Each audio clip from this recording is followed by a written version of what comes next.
relation to non-Ghanaians doing business in Ghana. So not to waste your time, I know you have your questions, and sitting at the back, I heard some of the questions you asked the Honorable Member of Parliament, Honorable Ahinkra. I'm ready to offer a few information I know about issues about UTA and UTA.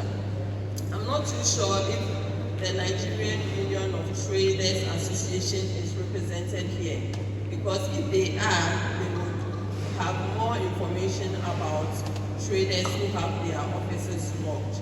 But at this juncture, I just want to pick a few things in the GIPC Act that I think is relevant for your information, and then when we get to the question and answer section, if you have any issues that need clarity, we can handle that. So the Ghana Investment Promotion Center is a government agency, as you all know, and our mandate is for all businesses in Ghana, mainly non-Ghanaian businesses, but currently all Ghanaian businesses who also want to enjoy the benefits under the Act are also considered under this Act. Now, our duty is to facilitate. We are to encourage investment into the country, direct investment, and then we are to facilitate and also help businesses to settle in the country and follow all the rules and regulations in the country. So we register technology transfer agreements, we help in joint venture facilitation, we also negotiate bilateral investment treaties like the one Ambassador from Suriname was talking about, and then we grant investment incentives, which most of the time rely on the GRA laws as well. We monitor and keep records of all investors and enterprises in the country. So currently the law says that any kind of business you decide to do in the country, you need to register with GIPC. Now, before you do that registration, the first point of call is a Registrar General, which Madam Matilda has highlighted the new provisions in the current company's code. And then the other thing I want to highlight here is that Section 27 of the GIPC Act has listed some activities that are reserved for Ghanaians. There are some activities that are reserved for Ghanaians. And if you are a non-Ghanaian and you are engaging in those activities, it is illegal and the law can at any point in time deal with you. I want to mention them. So it says a person who is not a citizen or an enterprise, which is not only owned by citizens, shall not invest or participate in A, the sale of goods or provision of services in the markets, petty trading or hawking, or selling of goods in a store at any place, the operation of taxi or car hire service in an enterprise that has a fleet of less than 25 vehicles, the operation of a beauty salon or a barber shop, the printing of recharge scratch cards for the use of subscribers of telecommunication services, the production of exercise books and other basic stationery, the retail of finished pharmaceutical products, the production, supply and retail of sachet water, and all aspects of pool betting business and lottery except football pool. So these things I have listed are reserved for Ghanaians, and non-Ghanaians are not required to engage in this. Then the other issue I want to highlight on is on minimum equity requirements. So usually when we talk about minimum equity requirements, most people feel like the thresholds that we mention are monies that they are supposed to give to GIPC. No.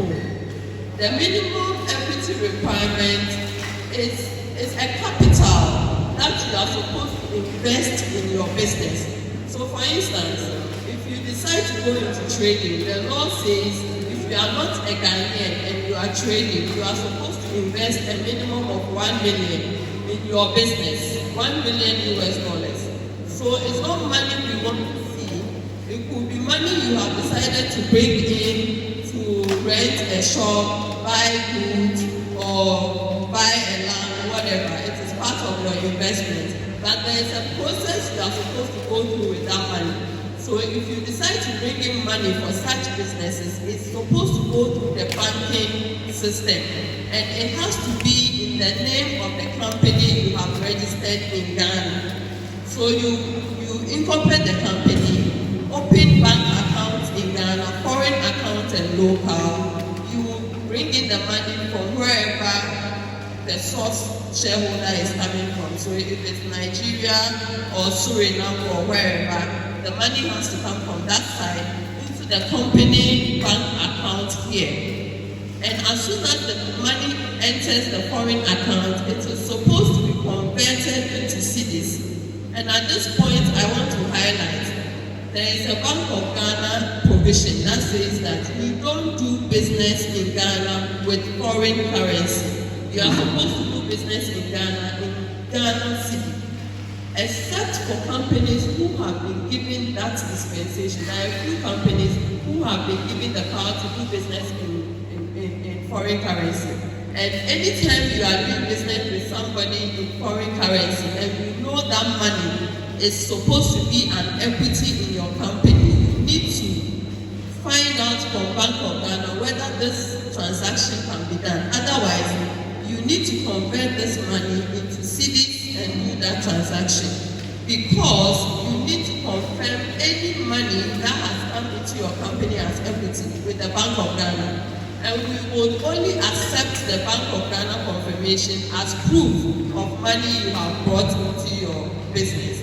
I am stressing this because I have had a lot of companies who have brought in money, did not declare it at the port of entry, neither did they pass it through the banking sector, and wanted to be part of their equity, and we haven't been able to do it because it didn't go through the right processes. So if you brought money that was in your pocket or in your bag and you brought it through the borders, you did not declare it at the port that you have this money and it is for your business, you didn't do any documentation, you cannot use that money as equity, as your proof of equity. Now, second, you can also decide to use goods or the items you are selling as part of your equity. Those items must be imported from wherever they are coming from. It has to be cleared, and your customs entry document, your original document, will be a proof of what the value of those items are. And we will need those original documents and keep it at our office. So that money will be money you are using for your operations. You will not take it out. The only money you can take out from your business is your profits after you have paid all the necessary taxes on the profits.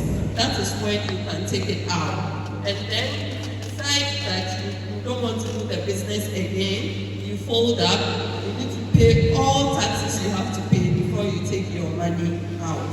So at this point, I want to highlight the minimum equity requirements. Now, if you are doing a business other than trading and you decide to own the business wholly as a foreigner, you need a minimum of $500,000 as your investment into the business to be able to, legally do your business.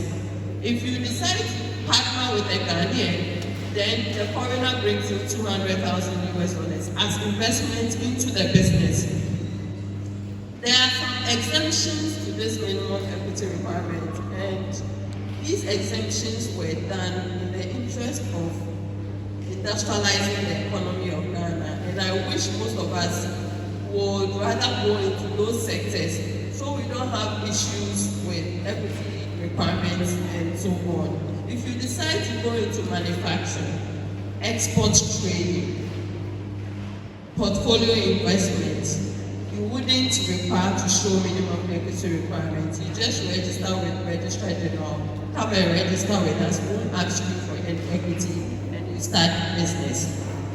If you are married to a Ghanaian, and you have stayed in Ghana consistently for 5 years, you are also exempted from the minimum equity requirements. So maybe you should look at marrying Ghanaians so that this minimum equity requirement will not be your problem. And then also for dual citizens, I'm not too sure if there are a lot of Ghanaians here, but Ghanaians who have stayed outside and have lost their citizenship can still register here without any minimum equity requirements.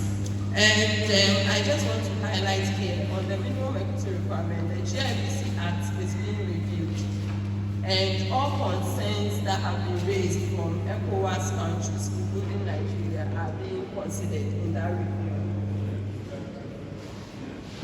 Okay.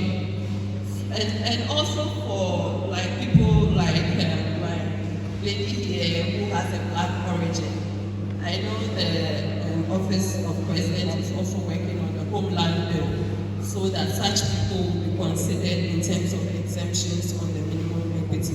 They are all processes that are ongoing, so we are praying that they would come out and then all these provisions would be removed. And then the third thing is that there's a joint committee between the Ghana Union of Traders Association and the Nigerian Union of Traders Association to deal with the issues of the lockdown of shops. I am told by my officer who is on that committee that certain shops have been reviewed, and I think a number of them have gone through the process, and Ministry of Trade is finalizing how their shops could be open. So I just want to inform you, if you are a trader here whose shops was closed, please get in touch with the Nigerian Union of Traders Association and let them go through the process with you so your shop can be open for you. At this point, I think I want to end